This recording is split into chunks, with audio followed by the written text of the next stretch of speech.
Wala lang pilitan na ano yung respetuhan lang. Anyway, kung hindi nila ako patayin, at ano, life is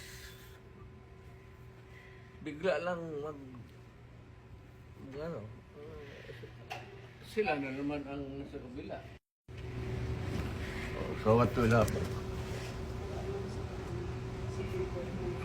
Alam naman nila ang possibility niya na it's just here, it's a matter of months actually.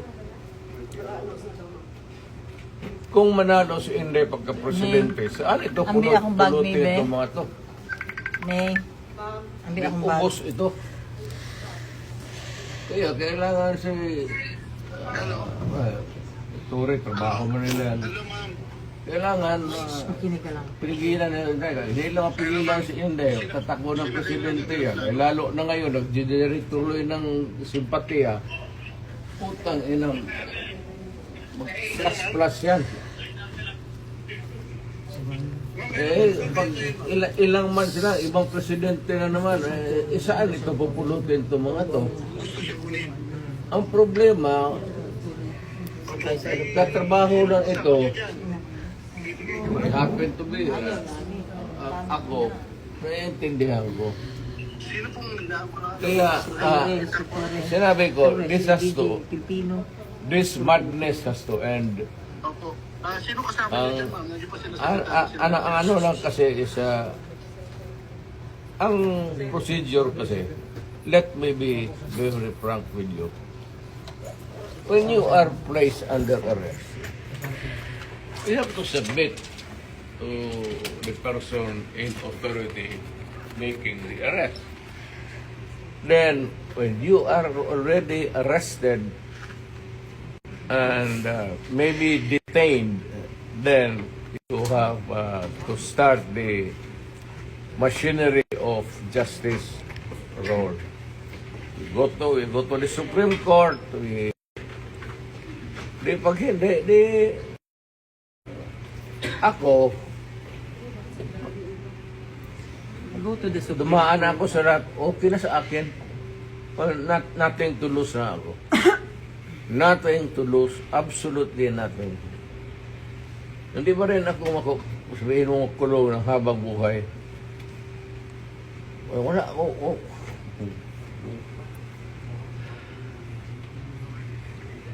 Inciting to sedition. Hindi inciting to sedition. Inciting to sedition. Kaya Against mag-against humanity, humanity. ICC. Kalimutan niya ulit. Sa Hague. We are not exhibitory sa sedition. That's what they're doing now. Hindi ako, yan ako hindi papayag.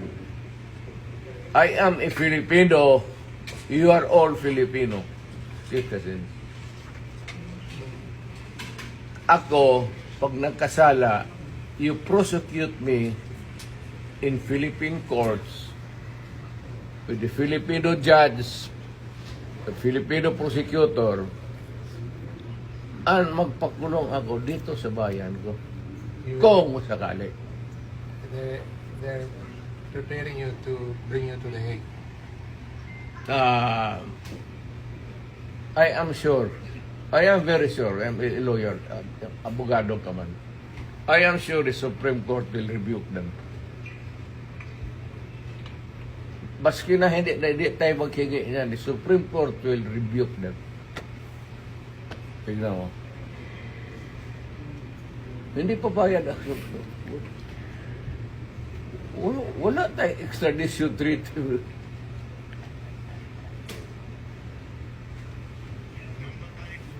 At saka nag-withdraw na tayo.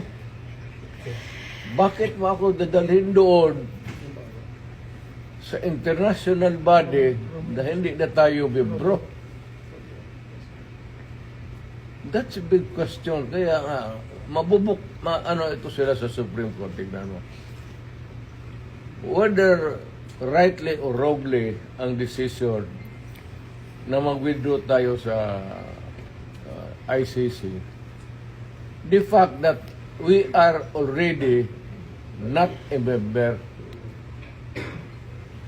so dapat intindihin ng mga abogado yan, pati sila, they should, ay ko naman, General Torre, ask them seriously again. Kasi, malapit ka na mag-retire. So, just ask them, sigurado ba kayo dito? Kasi hindi na tayo membro ng ICC.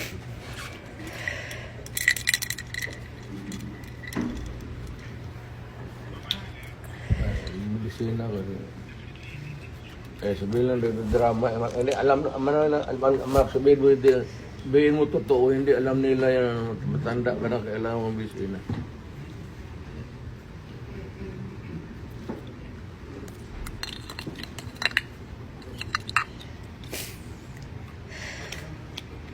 Sabihin mo sa inyo, sabihin mo sa nagdadala ng kaso dito.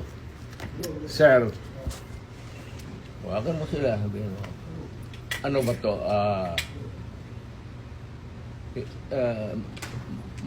May variance kasi. Pero kung sasama ako sa iyo, huwag kang magtingin dyan, sasama ako sa iyo. Yes, sir. Thank you, sir. Total, Maraming salamat, sir. nandito naman tayo sa government facility. Yes. So, escape is not a problem.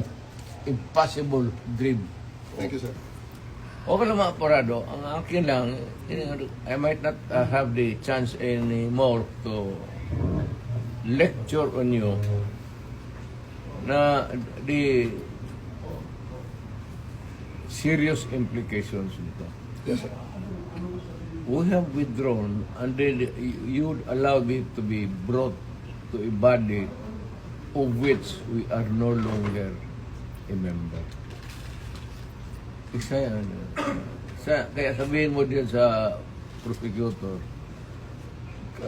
sabi ni Mayor, kindly ponder on this seriously. Makakarating, sir. Alam mo man, nabasa mo man siguro, withdraw na tayo. Makakarating, sir. So, bakit mo ako dalhin doon sa international body na hindi tayo membro?